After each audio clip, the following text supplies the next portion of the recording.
Hello, வணக்கம்.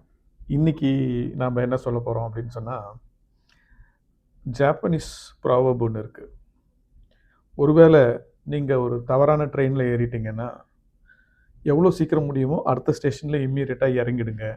அப்படி இல்லன்னா, நீங்க கடந்து போற ஒரு ஒரு ஸ்டேஷனும் தாண்டி கடைசியா நீங்க ரியலைஸ் பண்ணும்போது, திரும்பி வர வேண்டிய அந்த பயணம் அப்படிங்கிறது ரொம்ப எக்ஸ்பென்சிவா இருக்கும் அப்படின்னு சொல்றாங்க. இந்த ப்ராவர்ப் நமக்கு என்ன மெசேஜ் சொல்லுது அப்படின்னு சொன்னா, சில நேரங்கள்ல நாம கூட ராங் டெசிஷன்ஸ் எடுத்துடுவோம். சந்தர்ப்ப சூழ்நிலைகள் அது மாரி அமைஞ்சிடும். ஒருவேளை எப்போ நம்ம எடுத்த டெசிஷன் சரியில்லை அப்படின்னு நினைக்கிறோமோ, இல்லை தவறுன்னு நினைக்கிறோமோ, உடனடியா நம்ம அதிலிருந்து விடுபடுறதுக்கு கத்துக்கணும். இல்லை அதிலிருந்து நம்ம வெளியே வந்துடணும்.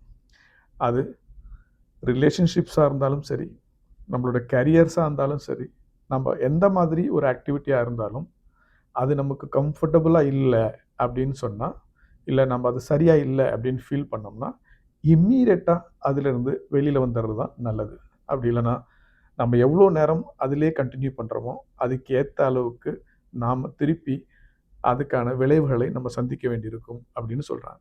ஸோ, நீங்க அப்படி ஏதாவது செஞ்சு, நாம ஒரு தவறான ஒரு செயலை செய்றோம் அப்படின்னு தெரிஞ்சுச்சுன்னா, எவ்வளோ சீக்கிரம் நீங்க அத ரெகக்னைஸ் பண்றீங்களோ, அவ்வளோ சீக்கிரம் அத விட்டு வெளிய வந்துருங்க.